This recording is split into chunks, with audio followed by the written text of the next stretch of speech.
Thank you for joining us this week on Hidden Heritage. The perception of the American Indian over the years in the movies has been romanticized at best, and in many cases has presented a false image of who we are as a people. Only in recent times have we begun to change the perception to a more accurate depiction of Native America. In so doing, it requires that we as a culture take a more active role in the writing, producing, and directing of movies and documentaries, and that's a big order. Join us now as we visit with one such Native American director, producer, and actor, and veteran of the Hollywood movies, to get his insight as to the future of the American Indian in the movies. In this episode of Hidden Heritage, we will visit with veteran American Indian movie actor Sonny Skyhawk. Sonny has worked as an author, filmmaker, producer, screenwriter, and theatrical producer, to mention a few.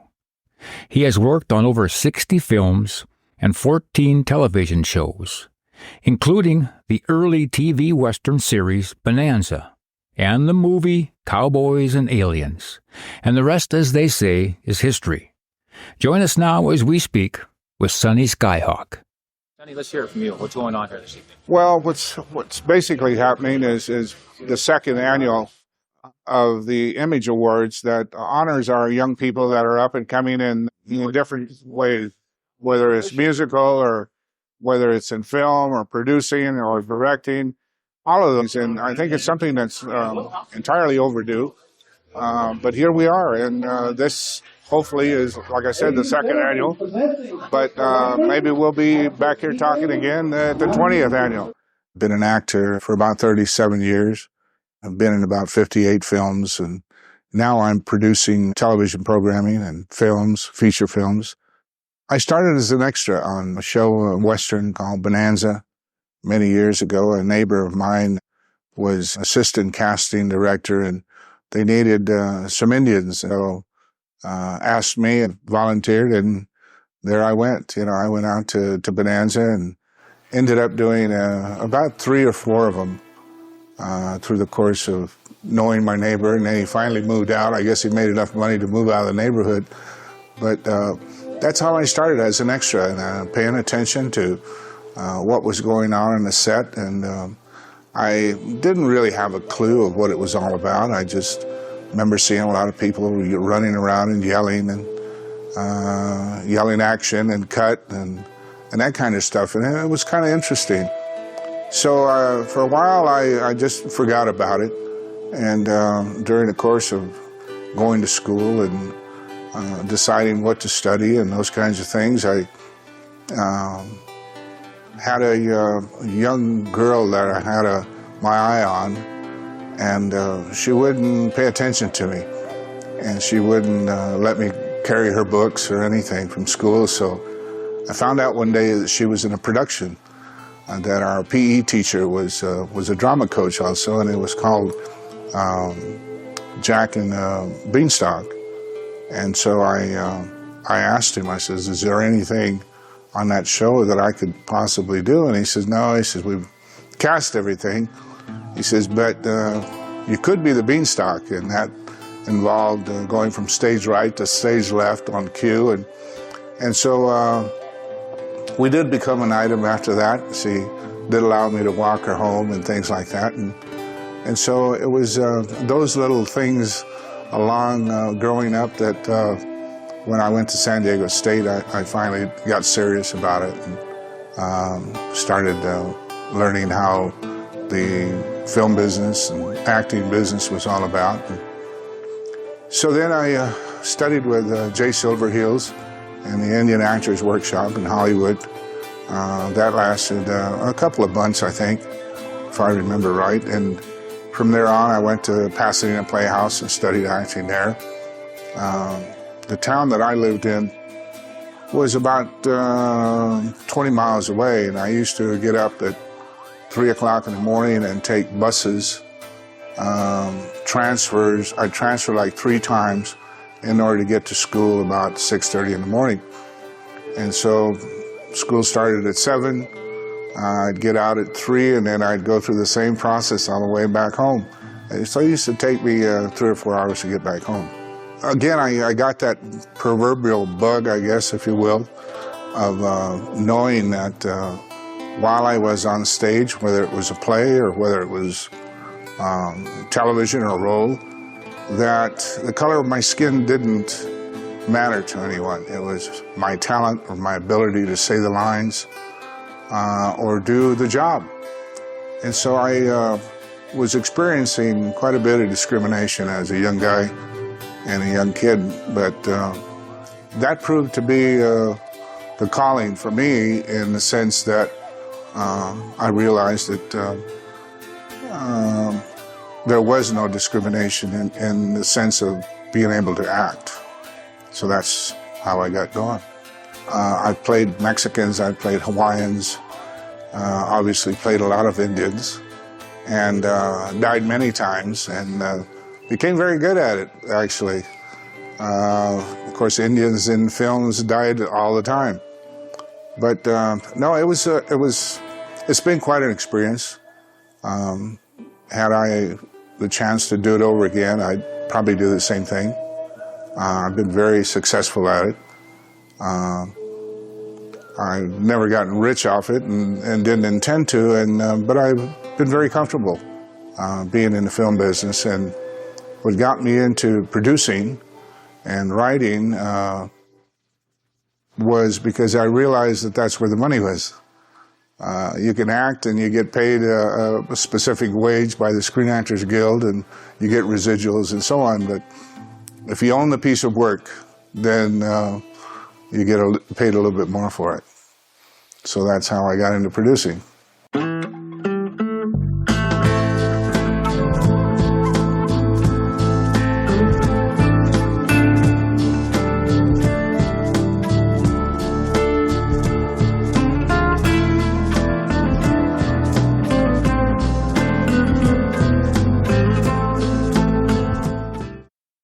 My name is Gary Farmer, and I'm nominated for a couple of awards here, and I'm also performing musically for one song. Hi, I'm Andrew Roscoe. I am Salt River Pima. I'm from Scottsdale, Arizona, and I do acting, modeling, and dancing. I was formerly on America's Best Dance Crew. I'm going to be in an upcoming movie called Light and Darkness, and I just auditioned for the role of Crooked Arrows, so hopefully that works out, and I'm doing the 21st Century Calendar with Kiowa Gordon from Twilight. All right. Yes, Richard Ray Whitman. I'm from the Yuchi and Muskogee Nation from Oklahoma. I'm here representing the nominated film, featured film, Barking Water, directed by Sterling Harjo, and I'm the co-actor in the film, contemporary film.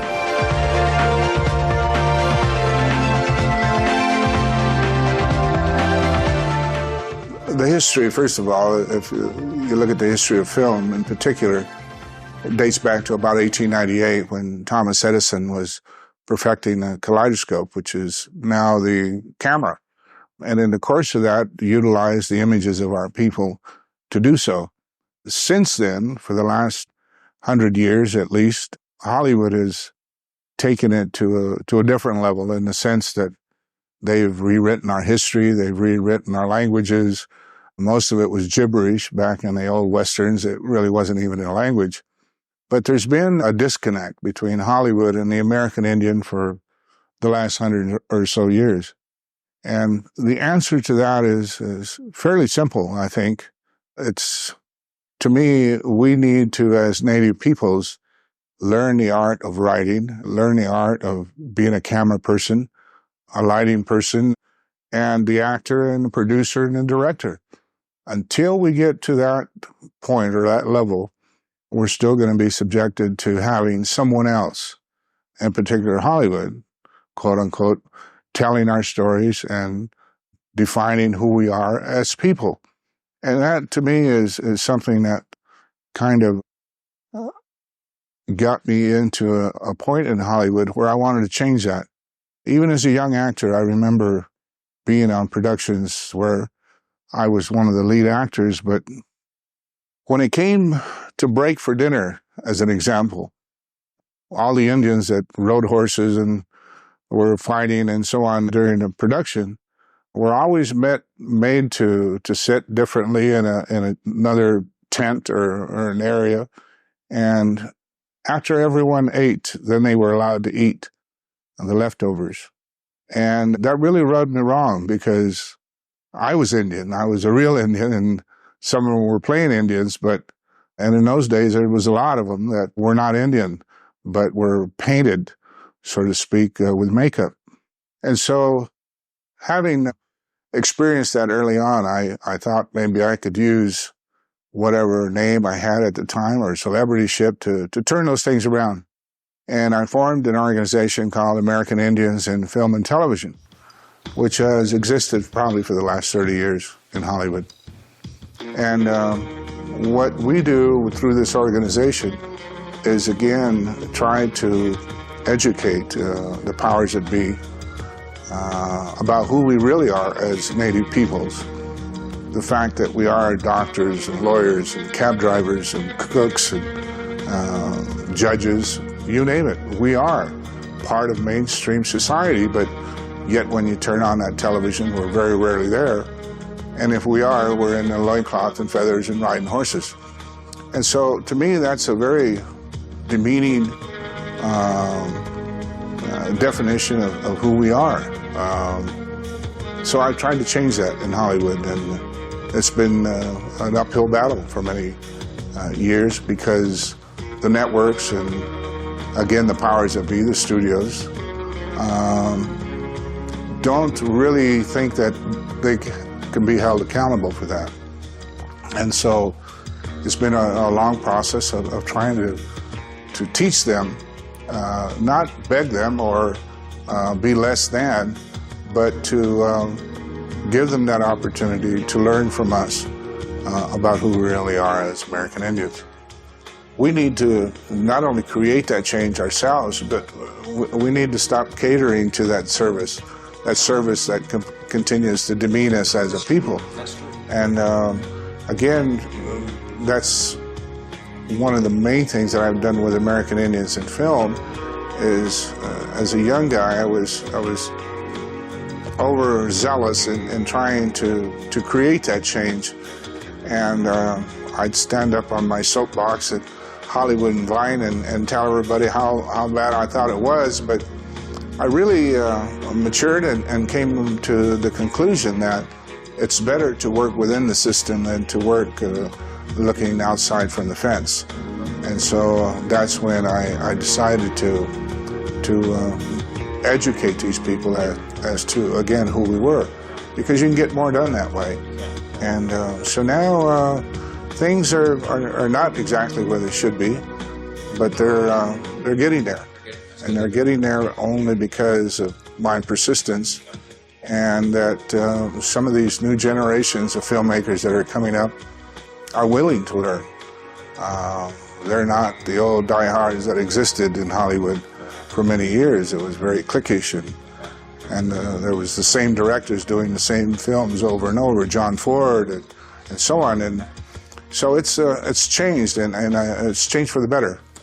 Young people are understanding to an extent who we are. That's good.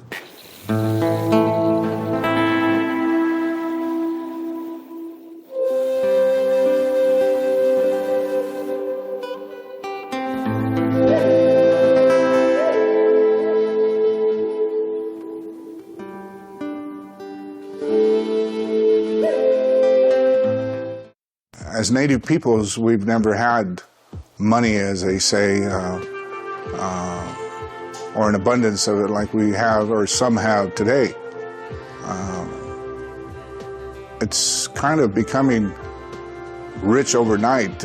What do you do with your money? How many cars can you buy? How many houses can you buy? And those kinds of things. So it's been a learning curve for our people to become accustomed to being able to eat, pay their bills, and have a car that has forward instead of just reverse. And so those are the kinds of things that we're experiencing right now and that we're going through. We've got new generations of young people that are coming out of Harvard and different schools and Stanford and so on that are coming back, fortunately, to their own people and helping them circumvent, or not circumvent, but to learn how to do this. So it's coming around, maybe not as fast as it should, and obviously some people feel it should be faster. But we've been poor a very long time, and we're not going to get up to snuff with it and having those opportunities overnight. So we've got to learn how to do it. One of the things that probably helps us as a people is that we're constantly straddling those two worlds. Our traditional worlds of being Indian and the world of being successful and that kind of thing, and having money. So there's two different worlds that again, we've never experienced before, and so it's been a trying effort just to get through it on a daily basis. But it's coming around. It's coming around very well. Tribes, again, traditionally have been very humble people, very caring people. Today we give millions and millions of dollars to charities, to local groups and churches that we don't even belong to. But that's just part of who we are, to share whatever good givings that we have and to share what we have with others. So it's hard for people to understand that, why we give away so much money, because they don't know what that's all about.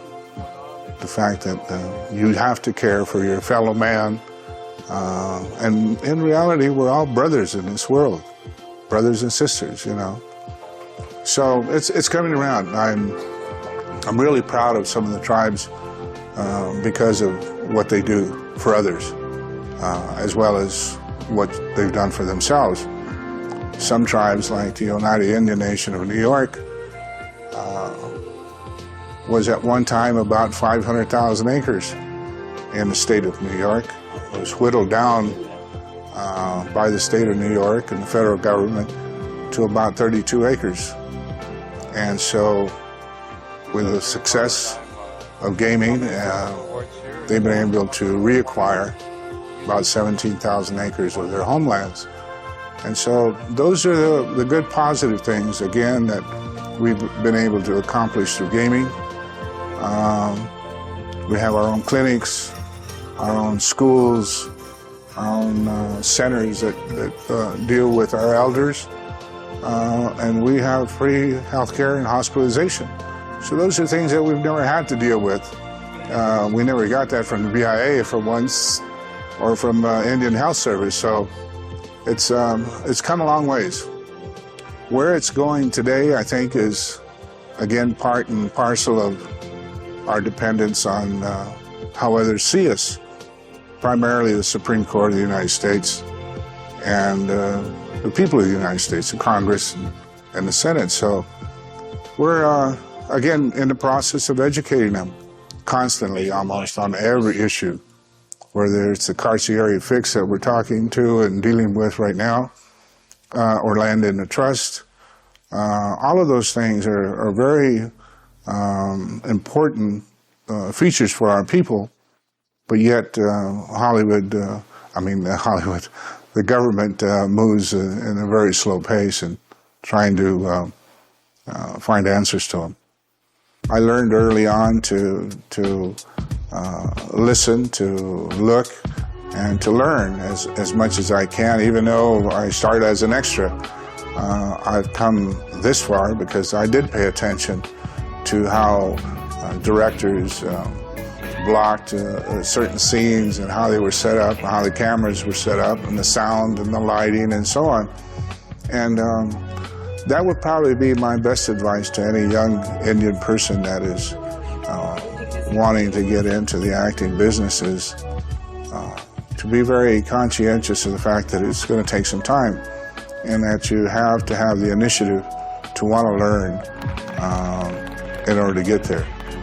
I constantly get asked by young Indian kids, how do I become an actor? What do I do when I get there? And it's again a very humble process to an extent, but then you also have to be assertive in that you really become your own agent, so to speak. You have to have professional pictures taken of you. You have to have a resume. You have to hopefully have learned something in high school or college or junior college in order to do that. But nothing is impossible. Nothing is impossible, and especially in these mediums. Again, like I said, they're very important mediums that change opinion, that change how people see each other. So that's probably the best advice I can give to young people that are interested in getting into the film or television business or becoming an actor or an actress. Thank you for joining us this week on Hidden Heritage, and our visit was Sonny Skyhawk. We'll be right back with our final segment, Brûlé, live at RFD TV Theater in Branson, Missouri.